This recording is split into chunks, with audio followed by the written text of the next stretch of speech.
Hi friends, অবশেষে এলো সেই চূড়ান্ত দিন, অর্থাৎ সুপ্রিম কোর্টে আজ ডিএ মামলার রায়দান একটু পরে। কখন হবে বিস্তারিত এই ভিডিওতে আমরা জানব, কোথায় কখন হবে। আপনারা জানেন যে পশ্চিমবঙ্গ রাজ্য সরকারি কর্মচারীদের দীর্ঘ প্রতীক্ষার একটা অবসান আজ ঘটতে চলেছে। বিগত প্রায় 6 মাস ধরে আইনি লড়াই, তারপর জাজমেন্ট রিজার্ভ রাখার পর অবশেষে আজ অর্থাৎ 5ই ফেব্রুয়ারি 2026 বৃহস্পতিবার দেশের সর্বোচ্চ আদালত সুপ্রিম কোর্ট ডিএ মামলার চূড়ান্ত রায় প্রদান করতে চলেছে। রাজ্যের লক্ষ লক্ষ কর্মচারীর নজর আজ আটকে আছে রাজধানী দিল্লির সুপ্রিম কোর্টের দিকে, কারণ আজকের এই রায় তাদের দীর্ঘদিনের আন্দোলনের ভবিষ্যৎ নির্ধারণ করবে। তো কখন এবং কোথায় রায় ঘোষণা হবে?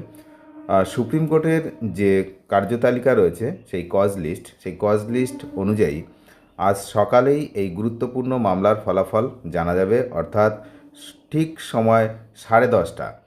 কার্যক্রম যখনই আদালত শুরু হবে ঠিক তখনই কিন্তু এই রায় ঘোষণা হবে। আর কোথায় হবে না, 11 নম্বর কোর্টে।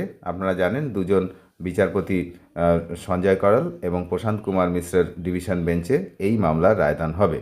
এবং খুব আশ্চর্যজনকভাবে এই মামলাটিকে ফার্স্ট রাখা হয়েছে। সিরিয়াল নাম্বার আমি সুপ্রিম কোর্টের ওয়েবসাইটে কালকেও দেখেছিলাম, আপনাদেরকে দেখিয়েছিলাম যে সিরিয়াল নাম্বার অনেকটা বেশি লেখা থাকলেও কিন্তু এই মামলাটা কিন্তু 1 নম্বরেই রাখা হচ্ছে আজকে সকালের তথ্য অনুসারে। সুতরাং 10:30তেই কিন্তু এই রায়দান হবে। তো আজকের এই ঐতিহাসিক রায় ঘোষণা করবেন সুপ্রিম কোর্টের 2 সদস্যের একটি বিশেষ বেঞ্চে উপস্থিত থাকবেন অনারেবল জাস্টিস সঞ্জয় করল এবং অনারেবল জাস্টিস প্রশান্ত কুমার মিশ্র। দীর্ঘ শুনানির পর এই 2 বিচারপতির বেঞ্চই মামলাটির রায় রিজার্ভ রেখেছিলেন এবং আজ তারাই কিন্তু এই চূড়ান্ত ফয়সালা সেটা কিন্তু শোনাবেন। এই মামলাটি সরকারি খাতায় the state of West Bengal versus confederation of state government employees নামেই কিন্তু পরিচিত। 2016 সাল থেকে শুরু হওয়া এই আইনি লড়াই প্রথমে স্টেট অ্যাডমিনিস্ট্রেটিভ ট্রাইব্যুনাল স্যাট এবং পরবর্তীতে কলকাতা হাইকোর্টের গণ্ডি পেরিয়ে সুপ্রিম কোর্টে এসে পৌঁছায়।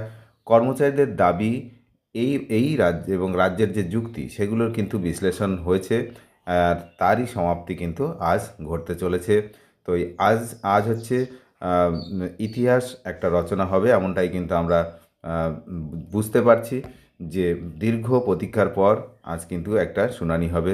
ইতিমধ্যেই ধৈর্য হারিয়েছেন সরকারি কর্মচারী মহল, বিশেষ করে ফ্যামিলি পেনশনাররা। তো অনেক দিন হয়ে গেল এই রায় রিজার্ভ রাখা হয়েছিল, তো আজ সেটার রায়দান হবে। এটা একটা ভালো খবর। গত 8ই সেপ্টেম্বর আদালতে এই ডিএ মামলার শুনানি পর্ব শেষ হয়েছিল। আদালত রাজ্য সরকার এবং রাজ্য সরকারি কর্মচারীদের 3 সপ্তাহের মধ্যে লিখিত বক্তব্য জমা দিতে বলেছিলেন। তো সেগুলো সব কমপ্লিট করা হয়েছিল দুই পক্ষ থেকে। বর্তমানে রাজ্য সরকারের কর্মচারীরা 18% হারে ডিএ পান। সব মিলিয়ে কেন্দ্র রাজ্যের মধ্যে যে ডিএর ফারাক সেটা কিন্তু 40%। তো রাজ্য সরকারের কর্মীরা কি বকেয়া ডিএ যেটা আছে সেটা কি পাবেন? আর আদালতের রায়ের দিকে কিন্তু এখন সবার নজর, যে কারণ আপনারা জানেন যে এর আগে শুনানি চলাকালীন রাজ্য সরকারের বক্তব্য জানতে চেয়েছিল আদালত। সেই সময় রাজ্য সরকারের আইনজীবী কপিল সিব্বাল জানিয়েছিলেন কেন্দ্রীয় হারে ডিএ দেওয়া আলাদা আইন থাকলেও আলাদা বিষয়, কিন্তু কেন্দ্রীয় হারে রাজ্যকে ডিএ দিতে হবে বলে কোনো আইন নেই। ভিন্ন ভিন্ন হারে ডিএ দেয় রাজ্যগুলো, আর যদি কেন্দ্রীয় হারে ডিএ দিতে হয় তাহলে দেশের সব রাজ্যকে সেই মর্মে নোটিশ দিয়ে জানাতে হবে, এমনটা কিন্তু জানিয়েছিল রাজ্যের আইনজীবীরা। তো ডিএ নিয়ে রাজ্যের তরফে জানানো হয় জীবনযাত্রার খরচ খরচা, মুদ্রাস্ফীতি, ক্রয় ক্ষমতা এসবের উপর নির্ভর করে এক এক জায়গায় ডিএর এক এক রকম হার হয়।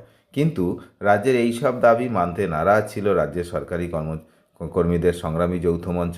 গত বছরই রাজ্য সরকারি কর্মীদের বকেয়া ডিএর 25% মেটানোর যে অন্তর্বর্তী নির্দেশ দিয়েছিল আদালত, কিন্তু রাজ্য সরকারের তরফে প্রবল আপত্তি জানিয়ে বলা হয়েছিল বকেয়া ডিএ মেটাতে গেলে বিপুল পরিমাণ টাকার প্রয়োজন হবে, রাজ্য সরকারের কোমর ভেঙে যাবে। এরপর সুপ্রিম কোর্টের অন্তর্বর্তীকালীন নির্দেশে বলা হয় 2009 সালের 1 জুলাই থেকে 2015-র 31 ডিসেম্বর বকেয়া ডিএর 25% মেটাতে হবে যতটা ছিল রাজ্য সরকারকে। কিন্তু আপনারা জানেন যে সেই মহার্ঘ ভাতা মেটাতে পারেনি এবং আরও 6 মাস সময় চেয়ে আদালতের আবেদন করে রাজ্য সরকার।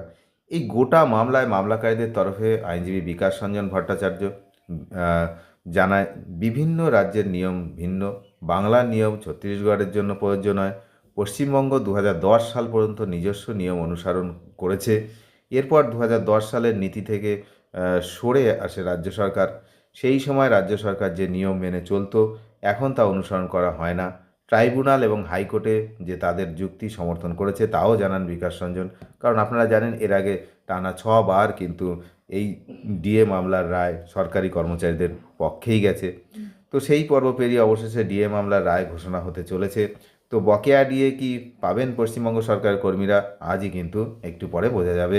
আপনারা নজর রাখুন। চ্যানেলে যারা নতুন তারা নিয়মিত আপডেট পেতে অবশ্যই চ্যানেলটিকে সাবস্ক্রাইব করে সঙ্গে থাকবেন। ধন্যবাদ।